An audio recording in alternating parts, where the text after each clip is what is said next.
Vamos nessa, meu povo. Continuando nosso estudo aí sobre os aspectos de formação, né, de uma produção textual eficiente que vai te levar aí a conseguir uma nota altíssima e, se tudo correr bem, máxima na questão discursiva, na formatação da sua questão discursiva. A aula passada a gente fechou os aspectos estruturais, né? A gente falou ali sobre tópico frasal, fizemos um trabalho voltado a tipos de introdução, desenvolvimento, conclusão. Eu te mostrei ali como utilizar a questão de tese, pressuposto orientador, tudo aquilo que a gente tem que identificar, assunto, tema. Falamos tudo na aula passada. A partir de agora, nós vamos entrar numa sequência de aulas em que a gente vai falar sobre os aspectos formais de produção textual. E falar de aspecto formal necessariamente tem duas vias de trabalho. Uma via voltada para a observação macroestrutural e uma via voltada para a observação microestrutural. Então já quero começar a nossa aula falando exatamente sobre essa distinção. Então, quando a gente fala em macroestrutura, a gente está falando em observação ao desenvolvimento do tema e da apresentação textual. Então, a grande lógica da macroestrutura é necessariamente perceber se naquele texto você teve uma formatação correta, se está fácil identificar as ideias, se elas estão devidamente organizadas, se você utilizou as margens de forma correta, se você fez indicação ali do parágrafo que você utilizou, a facilidade de leitura, isso tudo está ligado à macroestrutura. A legibilidade, utilização de margens, formatação de parágrafo, tudo isso, organização do texto, isso tudo é macroestrutura. Quando a gente fala em microestrutura, aí é grafia, acentuação, aí é um negócio um pouco mais língua portuguesa pra cacete, né? Inclusive eu vou falar uma coisinha no final desse vídeo em relação às próximas aulas que eu acredito que vocês vão gostar. Mas tudo bem, vamos lá. Vamos focar em macroestrutura. Nossa aula de hoje é falar sobre esse ponto aqui. Então eu dividi em vários assuntos pra gente conversar, que são coisas que você precisa prestar atenção na hora de fazer a sua questão discursiva, tá? Começando com a legibilidade. Presta atenção. Quando a gente fala em legibilidade, a gente está falando necessariamente da observação do que foi escrito. Eu não estou preocupado com a ideia, eu não estou preocupado com a beleza, eu não estou preocupado com nada disso. Aqui eu não estou olhando se o que você escreveu tem lógica ou não tem. Se você escreveu de uma forma linda, bonita, com flores, não é isso. A preocupação da legibilidade é a facilidade de leitura do que está escrito, sem se preocupar com o entendimento da ideia, mas entendimento das palavras. Então, eu até coloquei para você aqui uma definição, né, lembrando que esses slides sempre ficam disponíveis para vocês. Avaliação da nitidez e inteligibilidade da caligrafia. Aqui a gente não está preocupado em caligrafia perfeita. Se fosse assim, o Dalmo não passava em concurso nunca, né? O que a gente está vendo aqui é a diferenciação entre os grafemas textuais. Para quem não lembra o que é um grafema, o grafema é o símbolo referente ao que se falou, né, aquele fonema específico. Então, a gente sabe que na língua portuguesa a gente sofre muito com esse negócio, né? Existem várias regras de utilização. Então, quando você escreve uma coisa utilizando uma letra muito ruim, fica difícil para entender o que está escrito por conta dessa marcação de grafemas. Eu coloquei alguns exemplos para você. A palavra casa, né? Quais são os símbolos que configuram as letras de casa? K, que é o que representa esse C, que não é o C necessariamente o símbolo K, e o S também, que é representado pelo grafema Z e não pelo S em si. Então, a gente sabe que o S tem som de Z em várias oportunidades. A gente sabe que o C pode ter aí essa formatação de K em várias oportunidades. Dependendo da palavra, se você não tem uma letra adequada para a pessoa entender se aquilo ali é um C, ou um K, ou um Z, ou seja o que for, pode mudar a validade daquela palavra, pode mudar a informação escrita ali. E é isso que a gente quer evitar. Então eu trouxe vários exemplos aqui, a questão de um grafema em que você considera o grafema mudo, né, que é o caso do CH, que basicamente, aqui na verdade é uma composição, né? Você tem uma letra só, um símbolo só que representa tudo, então você não vai escrever chá com X, pelo amor de Deus, né? Guerra, que seria ali um grafema que considera assim, aí sim um grafema mudo, um grafema que você tem aí a identificação dos dois, porque esse U aqui ele não se torna mudo, ele se torna algo com acentuação, porque ele vem antes do A. Cara, tem regra pra cacete, mas isso não é a preocupação dessa aula. A preocupação dessa aula é você entender que a sua escrita ela tem que facilitar a leitura por conta da existência destes grafemas. Se o examinador ele não consegue identificar ali a letra exata que você utilizou, pode ter uma variação na informação registrada. Então, para ele, e também convenhamos, né, que isso vai acabar sendo um aspecto que vai gerar uma certa confusão no examinador até sobre o teu conhecimento da língua portuguesa. Então a gente tem que ter muito cuidado para fazer essa estruturação de forma correta, tá? Óbvio, gente, pelo amor de Deus, isso aqui você não vai escrever na prova. Isso aqui é só exemplo de grafema, para mostrar a importância que tem de você fazer a escrita da forma correta para que ele possa entender exatamente o que está sendo determinado ali, tá? Porque se você escreve guarda sem o U, convenhamos que apesar de não ter o U, né, ou melhor ter, né, mas você não tem o U normal, pode acontecer ali de virar um garda, né? O que seria uma coisa estranha. Guerra sem o U, aí sim o mudo, pode virar um gerra que ele não faz ideia o que você está falando. Então a gente não vai focar no grafema, a gente vai focar na composição textual em si. Isso aqui é uma coisa que eu costumo dizer que esse ponto de saber identificar o texto, ele é 1% dos problemas da galera. Tá? Porque até eu, que sou um cara que tem uma letra horrível, vocês sabem, vocês veem como eu escrevo, na hora que eu vou escrever uma coisa séria, eu escrevo com calma. É porque quando eu tô dando aula, cara, eu tenho um problema mental muito sério que eu odeio perder tempo escrevendo. Eu acho que quando... Sabe aquele professor que fica no quadro? E você tá ali voando. Eu não gosto disso, eu gosto de escrever e falar, eu gosto de... Não, porque... Então, pra mim é perder tempo, eu sempre me cobrei nisso, eu gosto de aproveitar ao máximo o tempo. Você vê que eu falo para cacete, por quê? Porque o tempo tem que ser aproveitado, uma aula tem que ser bem produzida. Agora, é óbvio que na hora que eu vou escrever um texto, porra, cara, eu levo anos pra escrever se precisar, porque a minha letra é feia pra cacete. Então não é uma questão de beleza, floreamento, não é isso. É uma questão apenas de garantir que o cara vai entender o que eu tô escrevendo, tá? Existe aquela dúvida tradicional entre utilizar a letra cursiva, né, que é a sua letra de escrita natural, pessoal, a letra cursiva ou escrita manual, mesma coisa, ou letra de forma. Ó, não existe normalmente uma regra estabelecida no edital. O edital não determina. Normalmente ele só coloca que tem que ser legível, tá? Mas você precisa olhar o seu edital para ver se ele determina. Repito, não é normal.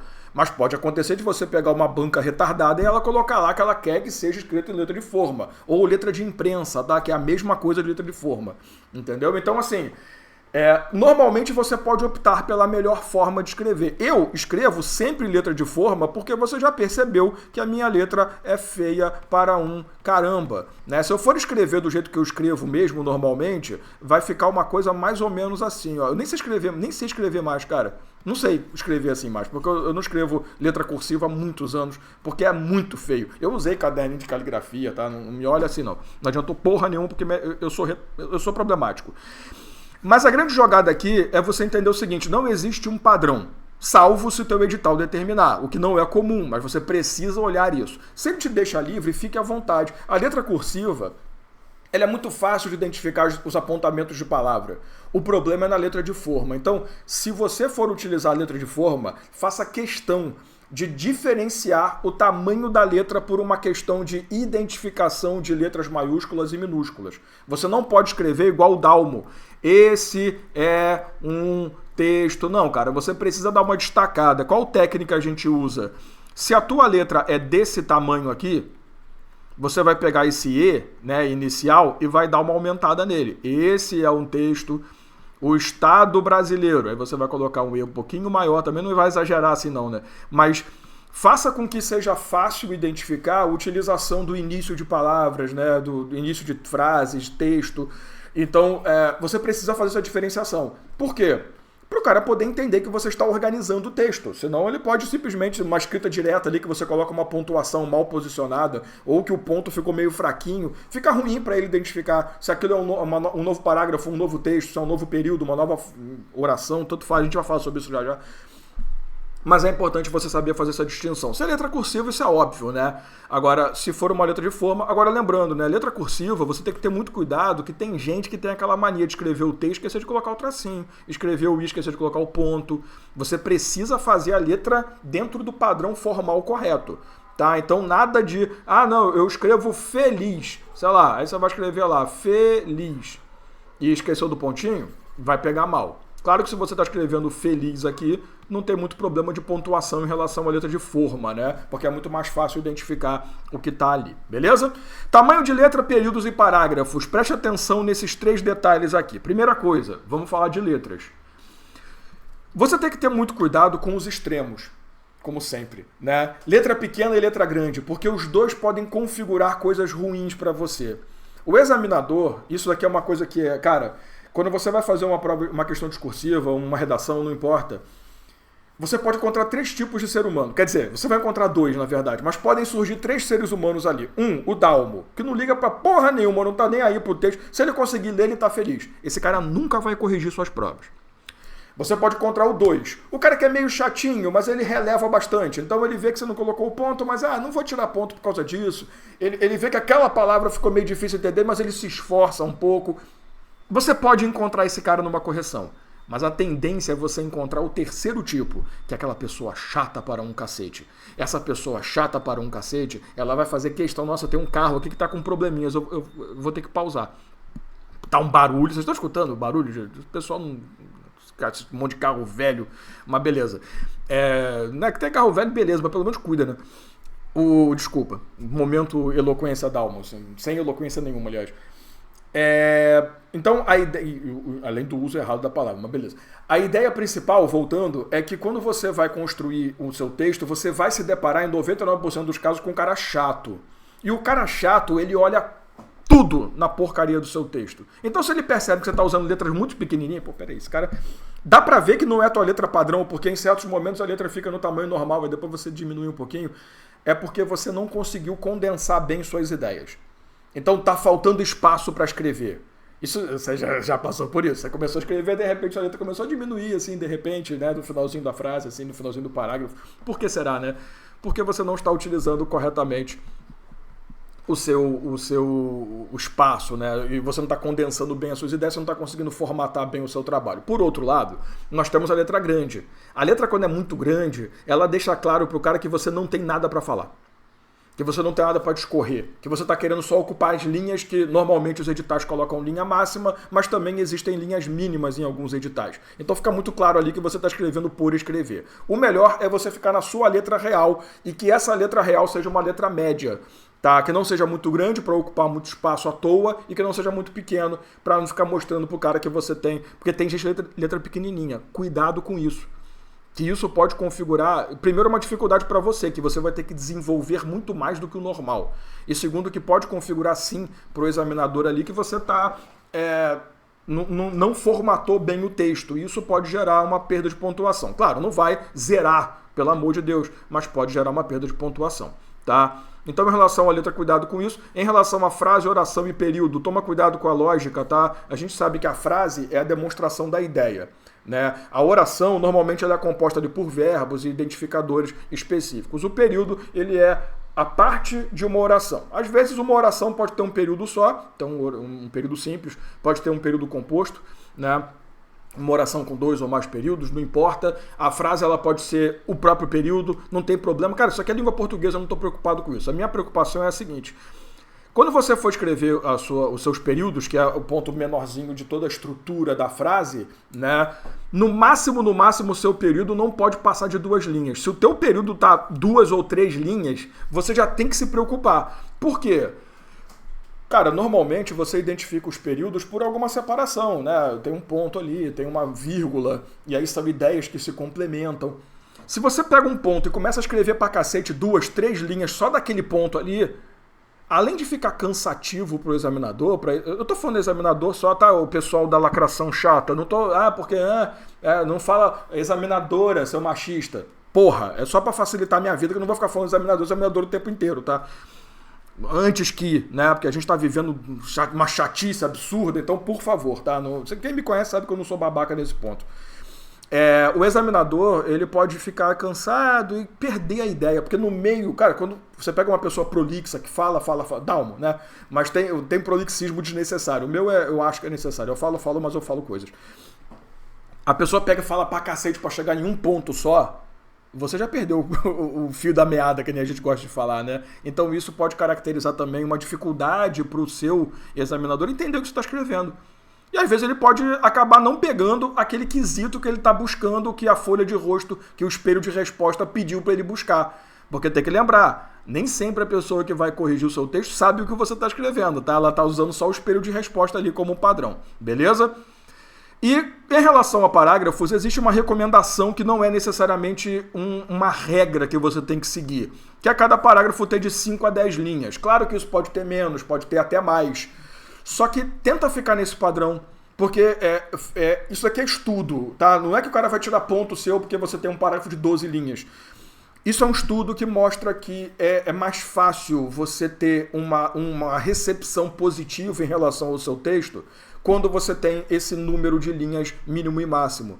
Quando é abaixo de 5, fica parecendo que foi algo muito rápido, muito jogado. Quando é mais do que 10, fica parecendo algo muito enrolado. Então isso aqui é meio que uma recomendação universal, né? Quando eu falo universal, não é que é para o universo inteiro, é para qualquer tipo de texto que a maioria adota. O cara não fica contando linha, tá? 1, 2, 3, 4, vou te dar ponto. Não, não é isso, mas é uma questão de você garantir que o seu texto está dentro de parâmetros normais de leitura. Então você está na introdução, por exemplo, você vai lá, cita rapidinho a situação, já coloca ali qual é a sua tese, o seu pressuposto orientador, e você já aplica ali os argumentos que você vai utilizar. Aí vai para o desenvolvimento, vamos lá, pelo menos 2, 3 parágrafos, né? Você não vai fazer um desenvolvimento num parágrafo só. Até porque você pode pegar uma questão com tópicos. Aí você vai elencar, cada parágrafo é um tópico. Ou os argumentos que você apresentou na introdução, você vai desenvolver, cada parágrafo um argumento, sabe? Então, é importante ter isso. Não faz um desenvolvimento, eu já vi muito texto. O desenvolvimento é um parágrafo único, é um bloco de concreto ali, que só de olhar, cara, dá preguiça. Sabe? Porque você... É como se tivesse uma pessoa que fala e não respira. Parece eu. A pessoa não para pra... Ainda bem que eu paro. Pra respirar. Fica... Sabe? Parece que tá numa manifestação de sindicato. Entendeu? Então, um abraço por sindicatos. Então é importante você ter muito cuidado com isso, tá? Então siga essas regrinhas bobas aqui. Que, lembrando, não são regras, mas são orientações muito importantes para você. Indicação de parágrafo e uso de margem. Ó, o que significa indicação de parágrafo? Você não vai escrever seu texto assim o tempo todo. Porque parece que não existe um parágrafo iniciado ou finalizado. Vamos dizer que o seu texto está ali e ele acabou aqui e você pulou de linha. Tá, isso é um parágrafo, mas não está tão claro. Vai que seu texto acabou no finalzinho ali e voltou para cá. É uma continuação? Então a primeira coisa importante é você sempre utilizar um recuo em relação à margem, né? Claro, o recuo que você vai utilizar em relação à margem esquerda nesse ponto aqui. Faz esse recuo de pelo menos 1,5 cm ou 2,5 cm, sabe? Então, começa o texto e depois você vai para as linhas de baixo. Aí depois você começa um outro parágrafo. Dá esse espacinho. Esse espacinho aqui ele é importante pra cacete. Pra identificar. E aí você deve estar pensando, que porra de tampa é essa? Assim, isso aqui é uma caneta padrão, né? Caneta padrão que o pessoal compra aí na porta de prova e tal. Ou que leva pra prova. Você tá vendo essa parte aqui? Porque uma tampa de caneta, se eu não me engano, tem 5 centímetros ou 5,10. Uma porra assim. Essa parte aqui tem cerca de 2,5 centímetros. O tradicional, tá? Não vai comprar também aquelas canetas gigantescas, que tem alguns que isso aqui é grande pra cacete, né? Aí você vê, isso aqui é uma biquezinha tradicional, né? Isso aqui tem 2,5 centímetros. Desculpa, quem sabe tosse ao vivo, dane-se. Não é ao vivo, mas também não vou cortar, não. Isso aqui tem 2,5 centímetros, então você pode usar isso aqui como uma base para verificar se o texto tá legal. Então, se tem 2,5 centímetros, a metade disso aqui seria o quê? 1,25. Então, você vai um pouco mais para frente e vai ficar nessa área aqui, né? Então, tenta utilizar essa... Valeu, Dalmo. Clica no troço errado mesmo. Tenta utilizar também essa técnica boba, mas é bom você treinar isso, obviamente, antes de ir para a prova, né? Para você já ter um padrão de escrita. Em relação à margem, cuidado com o ponto final, tá? Não é legal espações. O que é isso aqui, né? Faltou tirar o E. Não, eu já vou corrigir ao vivo aqui, porque quando eu for disponibilizar para você, eu vou esquecer, eu tenho certeza. Não deixe espaço desnecessário, tá? PowerPoint, você podia me corrigir também, né, ô mal educado? Ao final das linhas. O que é isso? Às vezes você está escrevendo o texto, aí tá lá, blá, blá, blá, blá, blá, blá, blá, blá, blá, e você continua o texto aqui embaixo. Por quê? Porque você achou que a palavra não ia caber aqui, aí você jogou para a linha seguinte. Cara, ficou um espaço aqui desnecessário, né? Isso aqui pode gerar punição. Você pode perder 0,1, 0,2 pontos, dependendo do examinador, e dependendo de como for a instrução, claro, para correção, e que pode te colocar para trás de muita gente, tá? Erros pequenos como esse, normalmente a galera não comete. Então você também não pode cometer para dar aí a arma. O cara pode usar isso como argumentação para... Não, porque parecia que era um novo parágrafo, e o parágrafo não tinha um recuo, então ele pode dar isso como desculpa para considerar seu texto mal estruturado, tá? Inclusive,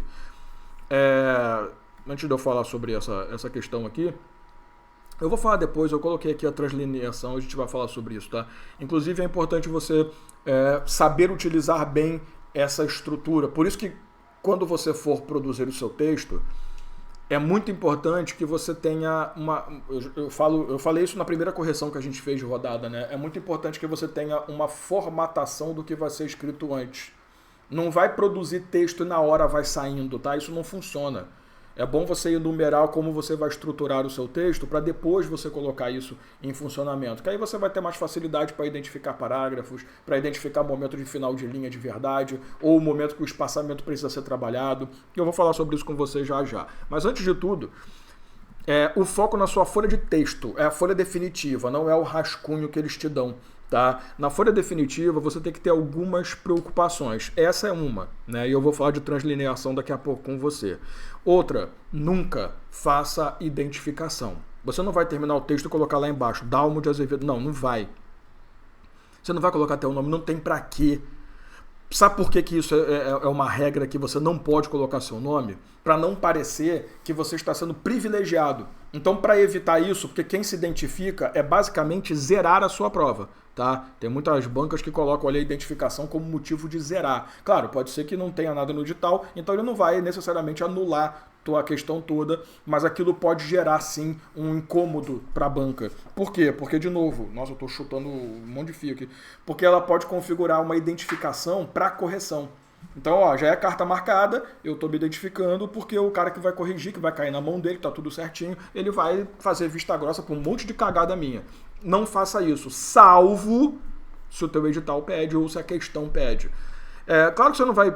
normalmente prova legislativa pode pedir isso aqui, tá? Redação de ofício, de memorando e tal, uma proposição legislativa, sei lá. Então, tem regras diferenciadas, né, na composição disso aqui. Então, você pode precisar se identificar por uma questão de ordem. E até não parecer também. Só que é interessante você tomar cuidado que pode ter essa chamada, que eu chamo, né, identificação falsa, entre aspas. Que é o quê? A banca te dá um nome. Não é o teu. Ela vai lá e coloca assim, você, advogado de não sei o que lá, doutor João Dalmo. Eu não sou João Dalmo, eu sou só Dalmo. João Dalmo era meu avô, morreu, Deus o tenha. Mas é Dalmo. Então, assim, cara, você vai ter que usar o nome que eles te dão. Pode ser coincidência? Pode. Marcelo de Souza, sei lá, você é Marcelo de Souza, beleza, dane-se, você não vai falar em nome próprio. Então pode ser que a banca crie uma estrutura em que ela te dá um personagem e você tem que ser esse personagem. É normal? Não é normal hoje em dia. Eu via muito isso no passado, mas pode acontecer. Assim como também citação de nome. Você tem a situação hipotética, o estudo de caso, por exemplo, que você precisa citar o estudo. Você precisa colocar o nome que está ali? Não, mas pode. Mas não precisa. Tá? Então, conforme previsto no texto, Paula, como assim conforme previsto no texto? Você não está trabalhando em cima do texto, você está trabalhando em cima da pergunta. Então você pode colocar Paula, a autora, tá, beleza, mas não precisa, tá? Não precisa. Você precisa citar o caso, a situação que você está trabalhando. Isso é essencial. Isso aqui é muito comum no estudo de caso, né? Até não parecer. Se for um parecer em que que tem que te dar alguma coisa para trabalhar, se for um parecer que te dá uma história para você trabalhar em cima dessa história com nomes, aí tudo bem, você pode colocar, né? O advogado da reclamante, Paula, aí beleza, não tem problema, tá? Translineação. Esse ponto aqui é um ponto que talvez você que tenha mais costume de escrita fale assim, que bobeira, Dalmo, mas muita gente erra isso aqui, cara, isso aqui tira pontinho. Então vamos ter cuidado. O que é a translineação? É quando você está pulando de uma linha para outra, basicamente é isso. Então você está escrevendo lá, porque o Dalmo é chato pra caramba, chato e peraí que eu tô acabando, babaca e... Entendeu? Isso aqui é translineação. É quando você vai pular de uma linha para outra. Então, não existe limite de uso. Cara, você pode escrever um texto que todos os finais de linha têm hífen, né? O uso do hífen, né? Então, translineação é o uso do hífen no final da palavra para poder separar o texto, a palavra em si. Pode ter, não tem problema. Isso não vai gerar problema para você. Nossa, eu estou translineando demais. Não se preocupe. O problema é que você tem que ter um domínio absurdo de divisão silábica. Então, por favor, estuda muito esse assunto. Separação é importantíssima, tá? Separação de palavras e tal. Por favor, estuda muito isso, porque você vai usar na translineação. Mas eu quero te mostrar algumas regrinhas aqui na hora de translinear, tá? Primeira coisa, você tem que respeitar o espaço e lembrar que tem que deixar espaço para o hífen. Galera, deixa eu fazer uma observação. Não existe o underline no Brasil, tá? O que é o underline? É aquela letrinha ali embaixo, né? A linhazinha embaixo. Ela não existe como uma técnica de translineação. Tem muito professor que fala que pode. E eu não discordo, eu não estou falando que eles estão errados. Mas eu já peguei examinador que não aceitou. Por quê? Porque para ele foi erro teu não ter observado o espaçamento mínimo para o hífen. Então vamos dizer que a margem está aqui e você está escrevendo o texto e você chegou aqui, putz, vou ter que separar a linha. Existe muita gente que ensina essa técnica, coloca a linha abaixo, entendeu? O problema é que tem examinador que não aceita. E isso não está no edital. Então o cara é mérito, o judiciário não vai se meter, tá? Ele vai considerar isso aqui um erro. Então, pelo amor de Deus, sempre deixe espaço para o hífen ficar na linha correta. Esse underline, ele não existe para nós. Você já viu uma palavra que usa underline? A gente não tem esse negócio. A gente tem isso para e-mail, a gente tem isso para palavra mesmo, assim, formação de texto. Isso não é normal. Então, toma cuidado que tem essa instrução. Tem muita gente que fala, pode usar. Eu não falo. Pode dar problema e pode não dar. Eu prefiro evitar a fadiga. Então, por favor, evita. Usa o espaçamento correto, tá? Lembra que tem que dar espaço pro hífen, pelo amor de Deus, tá? Cuidado com a translineação de palavras compostas. Sim, você tem que usar 2 hífens. Por quê? O hífen da translineação e o hífen da palavra. Eu coloquei aqui saca-rolhas como exemplo. Se você for escrever saca, hífen. Começou a próxima linha, hífen, rolhas. Porque você tem o hífen da palavra e você tem o hífen da translineação, tá? Então, muito cuidado com essas palavras compostas em que você precisa manter a hifenização dela, senão ela vai... Porque senão você não está fazendo separação, você está escrevendo em momentos diferentes, o que pode gerar ali uma... Opa, é saca e rolha, são 2 palavras diferentes. Tá? E aí é uma questão apenas de estrutura. Nunca deixa uma vogal sozinha, porque, pô, tadinho, né? Mesmo que seja uma vogal acompanhada de um texto, mas que ela sozinha seja um termo único. Exemplo que eu coloquei aqui, humanos. O H você não fala, é humanos, não é rumanos. Então, quando você for escrever humano, não faça humano. Não escreva amor. Faz um esforcinho para, sei lá, humano, sei lá, menor, né? Ou, não, pelo amor de Deus. Ou escreve amor numa palavra só. Ou, sei lá, cara, você vai escrevendo que, porra, se você vai deixar um A, hífen, é porque o espaço aqui já é pequeno. Então tenta dar uma forçada sem aumentar muito a letra. No que vem antes, escreve amor na linha seguinte. Tá? Então toma cuidado para não deixar a vogal sozinha, tá? Então, mas a separação silábica tá perfeita. Amor, eu sei, cara, mas não é essa a questão. Tá? Isso aqui é uma questão de regra universal de translineação. Então, por favor, respeita isso. Vou trazer regras gerais para você. Em relação à rasura. Isso aqui eu acho maravilhoso, cara. Tem uma galera que inventa. Aí, sei lá, escreveu... porque a Constituição... Você lembra do Dalmo, né? A Constituição fedorenta... Opa, desculpa. Não é fedorenta, é federal. Aí você vai fazer o quê? Você vai apagar? Não tem como. Então, peraí. Tracinho federal. Quando você coloca esse traço simples, você está instruindo o cara. É para ignorar e não considere para correção. Não vai fazer, que tem gente que inventa isso aqui. Vírgula, digo, federal. Não faz isso. Você está perdendo espaço, inclusive. Tem gente que coloca assim, ignora, não considerar. Não, cara, não faz isso. Bota parênteses, sei lá. Não, traço simples. É uma regra única que você tem que respeitar. Não inventa, sem frescura. Errou a palavra? Você escreveu, sei lá, obstáculo. Puta merda, o que eu fiz aqui, né? Obstáculo. Porque o seu examinador não pode usar isso aqui. Isso aqui é uma regra única de comunicação com o corretor. Tá? Então, por favor, não inventa, sem frescura. Vocabulário. Se você não tiver vocabulário, você não produz uma discursiva. Isso é definitivo. Como é que eu vou ter vocabulário? Lendo pra cacete. Isso não tenha dúvida, tá? Não tem como você ter um vocabulário decente se você não lê. Eu não tô falando de ler TikTok. Assim, porque o texto do TikTok... Não é ler textão do Facebook, porque é um monte de gente burra escrevendo. Inclusive o Dalmo. Você tem que ler coisas que passaram por revisões constantes. Livros, jornais, mesmo assim. Cuidado com o jornal também, né? Eu tenho um colega... Deus que me perdoe falar isso, mas tudo bem, vai ficar na cara aqui mesmo. Eu tenho um colega do Rio de Janeiro que ele é muito burro em língua portuguesa. Coitado, o bicho só escreve errado. Mas ele é genial como jornalista.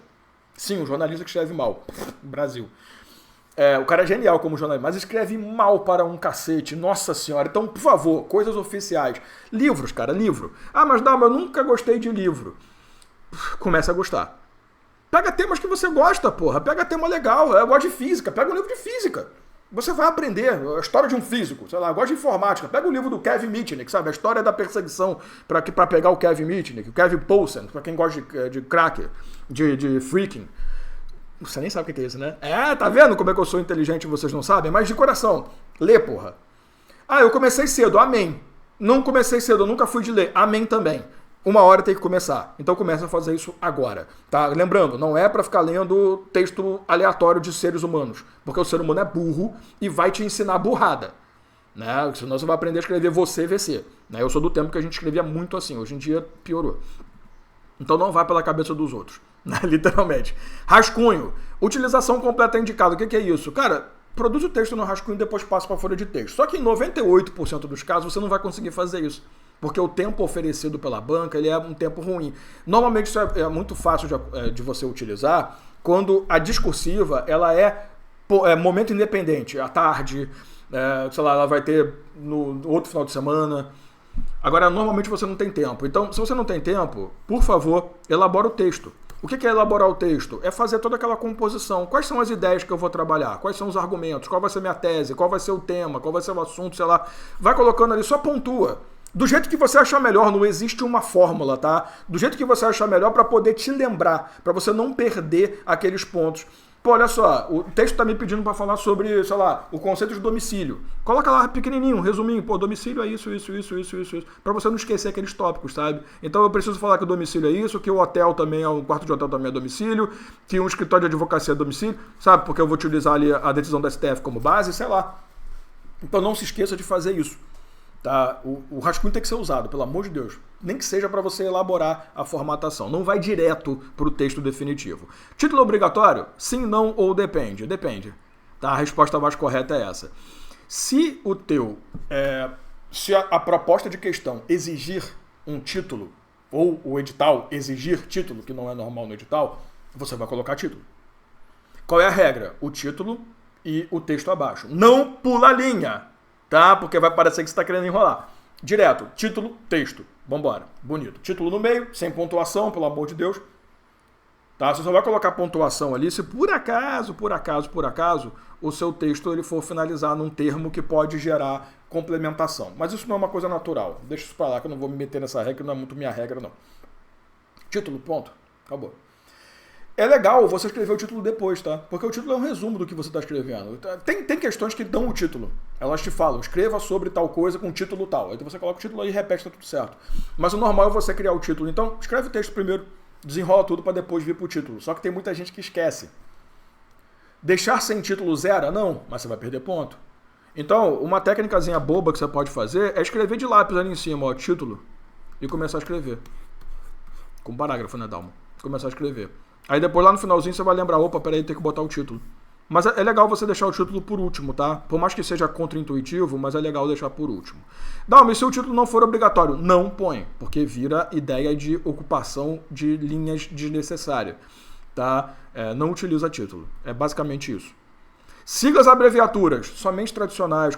Eu quero falar da Universidade Federal do Rio de Janeiro. Beleza, cara. Todo mundo conhece o UFRJ, pelo menos todo mundo do Rio de Janeiro, né? Eu quero falar da Receita Federal do Brasil, a Constituição Federal. Beleza, cara, não tem problema. Lei de Acesso à Informação. Tá bom, tá, todo mundo conhece. O senhor Dalmo. Beleza. Essas. Não vai inventar a sigla. Tá? O ADO, Amigos do... Sei lá, eu acabei de inventar aí. ADD, Amigos do Dalmo. Não faz isso. Tá? Não usa. Não, mas eu escrevi Dalmo. Eu coloquei Amigos do Dalmo e Não faz. Parece eu tô me juntando com terroristas, inclusive. Quando mencionado pela primeira vez, utilize parênteses ou hífen. O que é isso? A Universidade Federal da Casa do Cacete, né? Então eu vou colocar parênteses, UFCC, Universidade Federal Casa do Cacete, ou eu vou colocar no hífen, UFCC. Aí, a partir disso, nas próximas vezes que você for falar, você coloca o UFCC. Entendeu? Na primeira vez, sempre, por favor, coloque o nome por extenso completinho, a Receita Federal do Brasil, RFB, e depois você fala RFB. A Constituição Federal, CF, entre parênteses, CF, porque você está mostrando para ele que a partir de agora você vai adotar essa sigla como uma forma de não ocupar espaço repetindo Constituição Federal o tempo inteiro, tá? Não utilizar pontos intermediários nem ponto final, você não vai colocar U.F.R.J. Você não vai fazer isso, você não vai colocar C.F, não faça isso.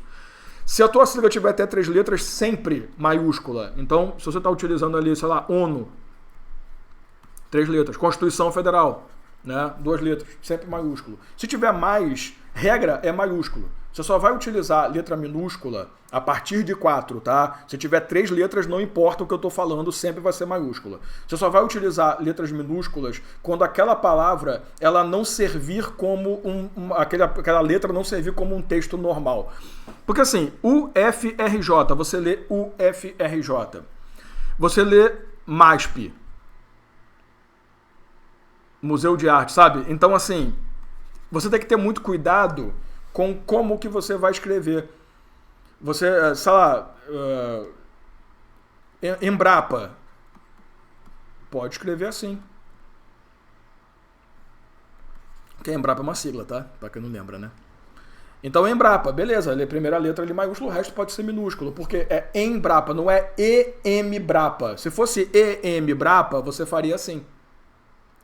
Entendeu? Então, toma cuidado para essa formatação. E sempre o S minúsculo para plural, né? As ONGs brasileiras, se são as ONGs, você não vai colocar, porque senão vai ser ONGS. Parece que CS aqui também é uma sigla. E eu preciso saber o que tem. Regrinhas bobas, mas importantes, tá? Citação de dispositivo legal. Claro, isso aqui, você pode pensar assim, Dalmo, que chatice, né? Sim, tem lei pra esta porra. Você talvez não conheça a Lei Complementar 95 de 1998, que a Constituição Federal exige, que é basicamente uma questão de redação oficial, texto, produção e por aí vai. Lá no artigo 10, ela tem vários incisos, e esses 4 aqui você tem que usar. Textos legais serão articulados com observância dos seguintes princípios. Isso aqui é basicamente como criar uma lei, né? Unidade básica de articulação será o artigo, indicado pela abreviatura ART, ponto, ó. A maiúsculo e pontinho no final, arte. Seguido a numeração ordinal até o 9º e cardinal a partir desse. Então, artigo 1º, artigo 2º, artigo 3º, artigo 10. Eu costumo falar isso, para você saber se teu professor de direito sabe o que está falando, quando ele começa a falar artigo 10º, é porque ele não é professor de direito. Ele é um cara que se meteu para dar aula disso. E tem muito professor de direito que fala artigo 10º. Artigo 28º. Não é 10, é 28. Beleza? Artigos desdobrarão-se em parágrafos ou inciso. Parágrafo, inciso e a linha em item. Então a gente sabe que isso aqui é uma questão de estrutura, né? Então você vai colocar lá artigo tal, artigo 1º, aí você vai para o parágrafo. Aí do parágrafo você vai ter inciso, que é esse numeralzinho aqui. De inciso vai para a linha, né? A linha para item. Normalmente os itens eles também são assim, tá? Depende muito da estrutura que você vai adotar. Os parágrafos serão representados pelo sinal... Ah, tá aqui, ó. Seguido de numeração ordinal até o 9º e cardinal também é a mesma coisa. Parágrafo 1º, parágrafo 8º, parágrafo 9º, parágrafo 10. Utilizando-se quando existente apenas uma expressão, apenas a expressão parágrafo único por extenso. E aí você pode colocar, claro, letra maiúscula, parágrafo único. Tem gente que coloca PU. Não faz isso. Porque a própria lei exige que você escreva parágrafo único, tá? Quando você vai citar o dispositivo. Então, o parágrafo único do artigo tal, escreve parágrafo único. Pode ser com letra minúscula que não vai dar erro. Tá aqui no próprio texto. Mas, por favor, escreve. Não coloca P único. Eu já vi isso aqui também. Púnico. Que porra de púnico é esse? Incisos são representados por algoritmos romanos, alíneas por letras e itens por algoritmos arábicos, né? Então, por isso que o item também normalmente parece, mas não é a mesma coisa. Isso aqui não é meu momento. Você não vai chegar nesse ponto. Se você estiver fazendo citação de dispositivo, obviamente, em relação a itens, em relação a inciso, você está copiando do texto. Ou você sabe, e normalmente a gente para no inciso, dificilmente a gente vai para a linha. Então, se não tiver consulta, não faz. A citação de dispositivo legal ela tem que ser muito certeira, porque isso quebra a argumentação. Se você coloca parágrafo errado, artigo errado, isso vai te dar prejuízo, tá? Como é que eu trabalho com números? Estamos acabando, tá?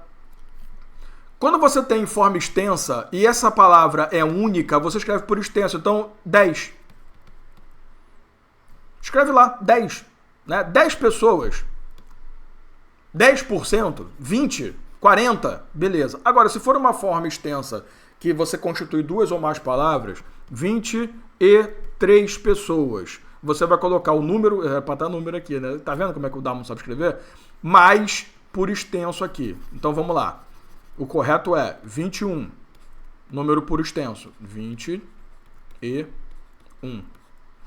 Entendeu? Então você coloca o número cardinal primeiro. Deixa eu corrigir aqui. Eu vou corrigindo ao vivo também, que é melhor, ou durante a gravação, né? Não é ao vivo. Porque quando eu for disponibilizar para vocês, tá tudo já corrigidinho, né? Porra, dá um... Você tá vendo como é que eu sou burro, tá vendo? Então, ó, das duas uma, tá? Escreve por extenso quando for uma só, 20. Escreve 20, não coloca 20. Escreve 20. Agora, se for 21, 29, 38, coloca lá 38 e sempre coloca por extenso, que é pra garantir que o cara sabe, ele conseguiu ler o numeral corretamente, né? Às vezes o teu 3 parece um 8. Nossa, isso aqui parece qualquer coisa, né? Então você vai escrever o 3, você coloca o 3 assim, ó, parece um 8. Tem gente que começa o 3 daqui de baixo, né? Não sei pra quê. Parece um... Deixa eu ficar quieto que vai dar problema. Datas. Nunca iniciar com 0. Então, 1/10. Não. 1/10. Eu faço muito isso, tá? Eu tenho esse defeito mental que eu tenho, não sei porquê. Pra mim tem que estar 2 casas preenchidas. Então eu coloco 01. Mas não faz. Tá? Então, 1/1 de 2024. Beleza, você coloca assim. Tá? Primeiro dia do mês, sempre o número ordinal. Então você não vai colocar 1/1, né? Você vai colocar 1/1, que é um mês, de 2024. Então, dia 1º.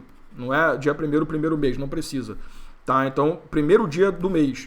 É só o dia, você vai colocar em número ordinal. Indicação de ano não coloca separação. Então, 1º de janeiro de 2024. Você não vai escrever 2024 com pontuação, nem para centena, nem para milhar. Tá?